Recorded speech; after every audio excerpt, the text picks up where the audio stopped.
Alors, qu'est-ce qui a retenu notre attention cette semaine? C'est la journée de lundi. La volatilité a explosé lundi et c'était un des hauts qu'on n'avait pas vu depuis 2020. On voit le sommet de 2020 à 85 et le lundi, on a eu 65. Alors, c'était un des hauts, un des plus hauts depuis 2000. Alors, on se pose la question, est-ce que les investisseurs ont peur à une récession? Est-ce que c'est l'effet que le Japon ait augmenté ses taux d'intérêt qui est venu malmener le marché? Ou c'est les statistiques de l'emploi? Alors, on a trois composants et pour l'instant, c'est ce que le marché essaie d'évaluer. Alors, examinons maintenant le Dow Jones. On a eu un beau repli pendant 3 jours et là, présentement sur une petite poussée, c'est une poussée qui est tout à fait normale après une bonne baisse, d'avoir un rebond. Cependant, mes moyennes mobiles 8,4 sont croisées à la baisse, et j'ai ma moyenne mobile 200 qui commence à s'aplatir. Fait que là, on se dit, on surveille parce que vous savez que cette semaine, c'est la semaine des options qui va débuter. Et le Nasdaq, ben, c'est l'indice qui est plus touché là, de tous les indices. Alors, vous voyez, il est bien assis sur sa moyenne mobile 200 jours. Et le S&P 500, ben, vous savez, ça fait 2 semaines que je vous présentais une tête-épaule de sommet. Et lundi, ça s'est réalisé. Et lui aussi, exactement comme le Dow Jones, il fait un petit rebond, là, des petits rebonds, mais toujours avec des moyennes mobiles 8,34 croisées à la baisse. Et on voit aussi que sa moyenne mobile 200 jours commence à vouloir s'aplatir. Même chose pour notre secteur canadien. Moyenne mobile croisée avec une moyenne mobile 200 jours quand même pas très, très loin. Alors, le marché est peut-être un petit peu plus en faiblesse là, sur le marché canadien. Et les taux 10 ans, le marché a escompté que les taux allaient descendre et là, on voit depuis 2, 3 jours là, que les taux veulent revenir autour de 4%. Alors, fait qu'on va, vous savez, on va une fourchette là entre 4 et 3,5. C'est fort probablement ce que le marché désire conserver. Alors maintenant, allons voir le parallèle entre ce qu'on vit présentement en 2024 et ce qui s'est passé en 1987 et on va aller aussi en 1961. Alors, alors, alors, on va faire le comparatif entre ce qu'on vit présentement en 2024 et ce qui s'est passé en 1987. Parce que cette semaine, on a vu passer là, sur YouTube là, des vidéos crash boursier, puis euh, bon, lundi, le mardi matin, c'était quasiment épeurant. Alors, fait qu'on va voir avec le comparatif entre 1987 versus 2024.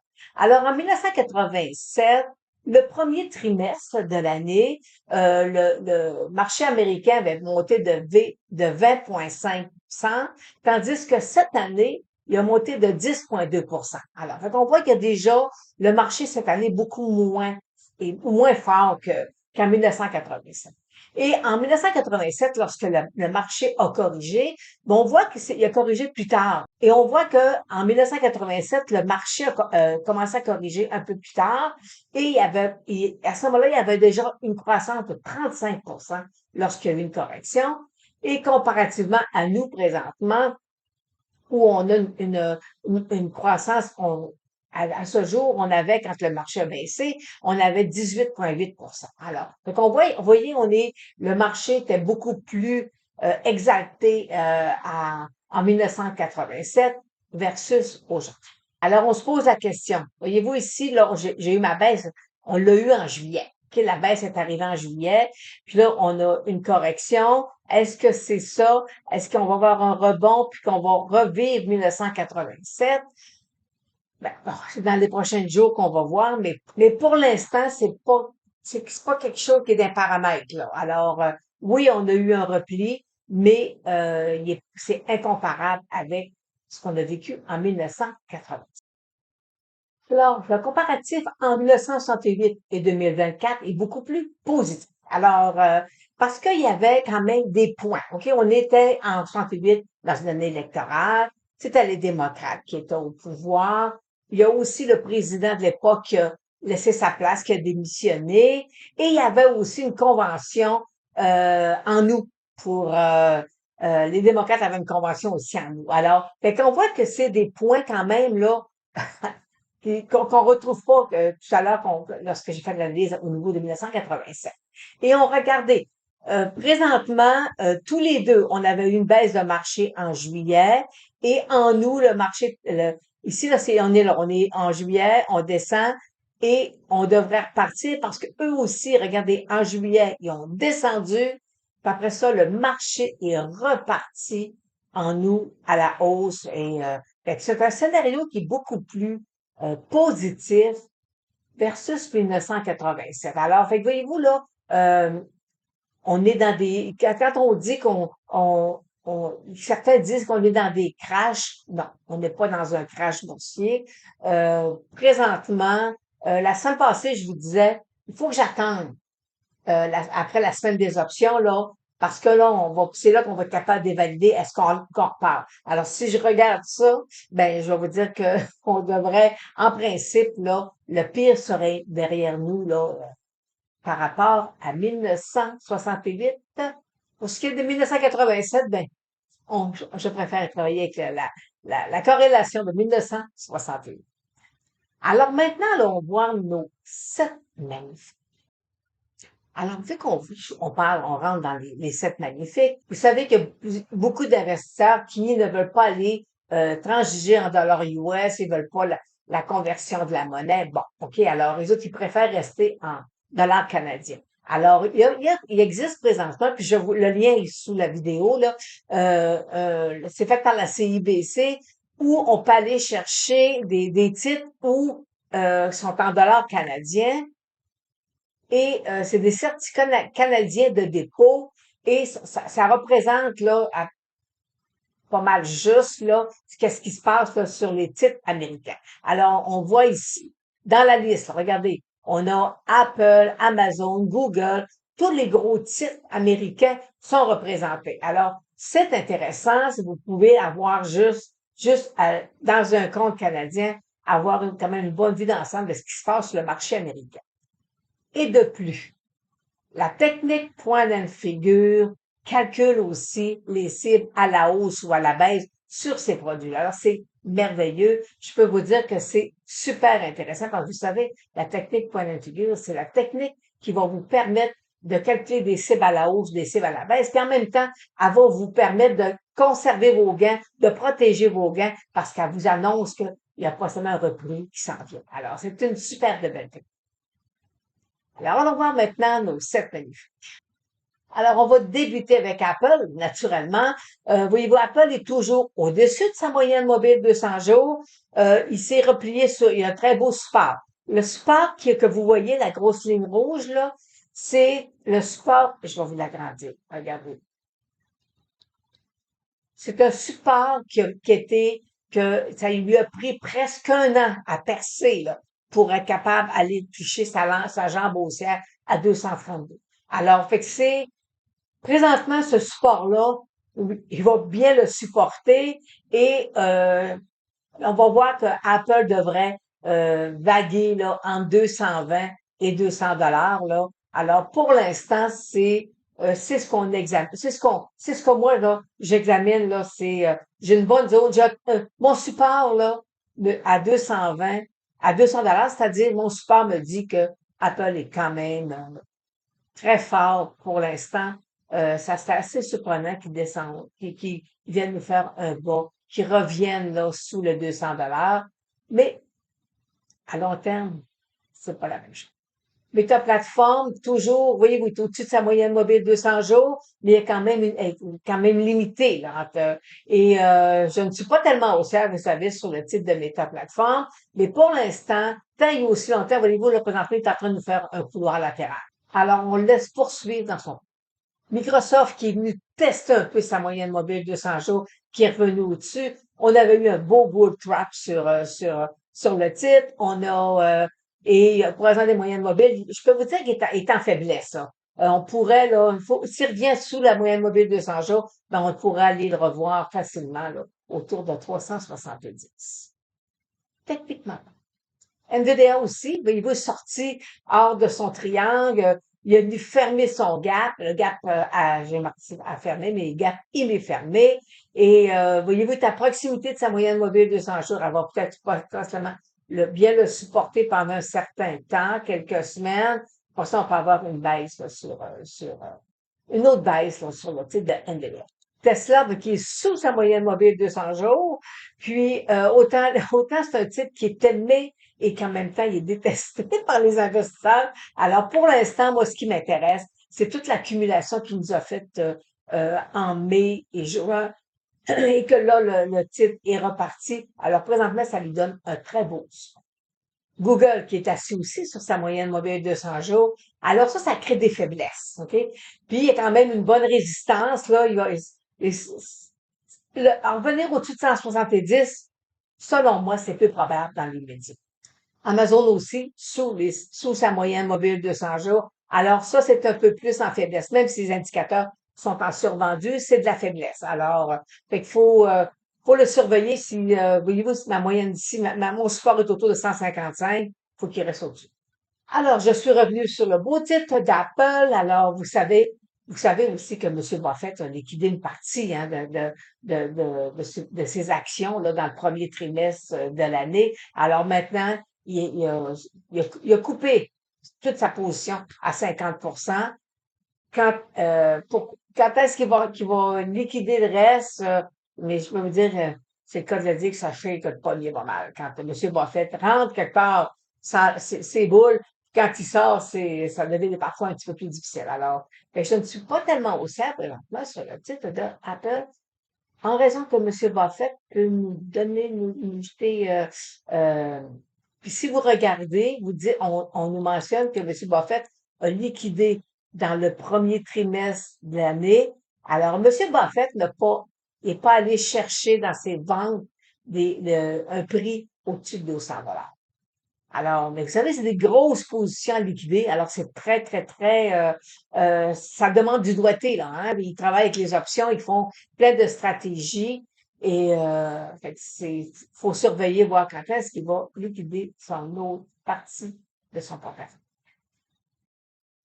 Alors, examinons maintenant la saisonnalité. Vous savez qu'on a 4 secteurs qui sont trois à la baisse, un secteur qui devrait être haussier. Alors, débutons avec le secteur industriel, le XLI, qui devrait être négatif jusqu'à la mi-septembre environ. Alors, fait qu'on présentement, on est en baisse de 2,95%. Ça veut dire que le secteur correspond bien à sa saisonnalité.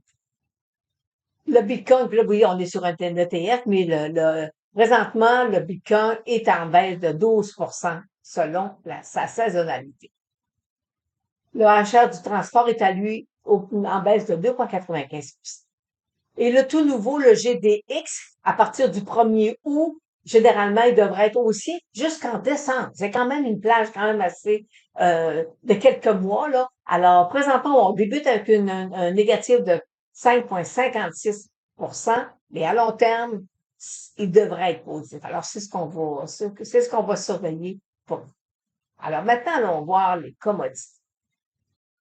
Alors, débutons avec le Bitcoin. Vous savez que lundi, dans mon direct, je vous ai présenté une croix de la mort. Et là, la croix de la mort, elle est le rose et la 200, et la 50, c'est la 50, c'est la jaune. Alors, et là, on voit qu'il va y avoir un croisement. Qui dit croix de la mort nous dit que présentement, le marché anticipe que le Bitcoin devrait descendre. Et vous savez, la nouvelle règle là, sur les gens qui les mineurs, là. Alors, possiblement, là, qui dit ça devrait se résorber d'ici fin septembre. Alors, présentement, le marché est baissé, justement, en raison de cette fin. Alors, l'or nous offre présentement un très beau triangle. Alors, on a un super beau triangle. Fait là, il sort. Est-ce qu'il va aller au-dessus ou en dessous? C'est ce qu'on va voir pour l'instant. On a une belle grande chandelle verte, ben bleue, là, mais c'était haussier avec une petite chandelle de décision. Alors, on va savoir la semaine prochaine si le triangle est sorti à la hausse. Ça. Alors, le pétrole nous fait 3 jours de hausse et voyez-vous, présentement, on est sur une résistance autour de 70. Alors, vous savez, quand la technique bonne figure, je suis baissière. sur le pétrole. Vous savez que j'adore la technique point and figure, comme je dis souvent, c'est le core business de mon entreprise. Et cette semaine, on a eu quand même trois titres qui nous ont donné une première cible intérimaire avec la technique point and figure. Et je dis souvent, la technique point and figure, vous savez, c'est une technique que l'institutionnel utilise. Alors, vous savez qu'avec la technique point and figure, on a des probabilités de réussite, là, que le titre va être haussier ou baissier. Ça varie des fois entre 80, 85, 93%. Alors, c'est quand même des probabilités qu'on retrouve nulle part ailleurs dans une proportion aussi forte. Et là, je vous présente le titre de Celestica. Celestica qui a venu toucher ma première cible à la baisse qui était de 64 à 64 $. Bon, qu'est-ce que ça, qu'est-ce que ça vous aide, ça, avec la technique point and figure, d'être capable de déceler que le titre va descendre, c'est que ça va vous permettre de conserver du gain. Puis de dire aussi, OK, je vais prendre un repli, vous pouvez faire des options aussi avec sur le titre, là. Alors, fait que ça vous permet en même temps d'avoir une certaine confiance dans votre portefeuille, de ce que vous détenez dans votre portefeuille. On a aussi le CNR, qui est le Canadien national, qui a eu lui aussi une première cible touchée à 152 $. Alors, fait que vous voyez, là, il y a des croisements de moyenne mobile, des percées de moyenne mobile à la baisse. Alors ça, ça fait que le titre descend. Là, présentement, quand on a une première cible, ben là, il faut attendre. Il faut qu'il se stabilise. Après ça, il va nous faire une deuxième jambe. Et on va terminer avec le titre de Monster. MNST, première cible atteinte à 43 $. Vous savez, c'est un titre là, sur une longue période qui est très bien fait. Mais présentement, voyez-vous, il était en faiblesse. Il nous avait donné un beau bull trap, percé sa moyenne mobile de 100 jours. Puis là, voyez-vous, il a touché 43. Je veux dire, de 60 le sommet, je vais aller vous dire, 61 aller jusqu'à 43, c'est de la baisse, ça. Alors, et ce n'est que ma première cible à la baisse. Alors, c'est ça la technique point and figure. C'est pour vous permettre de vous guider, d'aller, d'être capable de prendre des positions ou de dire, OK, c'est le temps de sortir d'une position. Alors, ça aide énormément à bien cibler nos objectifs avec la technique point and figure. Alors maintenant, on va voir ce que la semaine nous réserve. Alors maintenant, examinons, regardez le graphique qui est apparu, qui est apparu hier, là. C'est quand même impressionnant. Parce que vous savez, là, on parle de crash boursier, puis et là, les 7 magnifiques. Faisons juste regarder les 7 magnifiques. Amazon, par jour, 1,57 000 milliards. Apple, 1 000 milliards. Après ça, voyez-vous, là, Microsoft, Nvidia, Google, Meta. Alors, écoutez, là, présentement, c'est des entreprises qui font du revenu. C'est des belles grosses entreprises. Alors, je ne pense pas qu'on soit à l'aube d'un crash boursier. Mon opinion. Alors, cette semaine, c'est la semaine des options. Et le vendredi 16, c'est un mois normal. Là, il n'y a pas rien de particulier. Mais vous savez, il y a toujours plus de volatilité durant la semaine des options. On est dans une période aussi très volatile. Là. Septembre, il y a toujours plus de volatilité. Alors, volatilité conjuguée avec la volatilité, ça va faire de la volatilité cette semaine. Alors, on a une belle brochette de titres qui vont déposer des résultats cette semaine. Alors, on va, lundi, on a commencé à l'ouverture du marché Barrigo, Ballard. Sur le marché canadien, on a Sun Life. Et après ça, on va aller, Home Depot. C'est quand même un titre qui est important. On a Cisco, on a Alibaba, Walmart, John Deere. Voyez-vous, là, on a quand même quelque chose on a des beaux gros titres qu'on va analyser lundi lors de notre direct à 15h55. Alors, si vous voulez qu'on analyse un titre en particulier, à ce moment-là, mentionnez-moi là, puis ça va me faire un plaisir de vous l'analyser pour vous. Alors, ben, je vous souhaite un bon week-end et on se revoit lundi dans notre direct à 15h50 sur notre chaîne YouTube.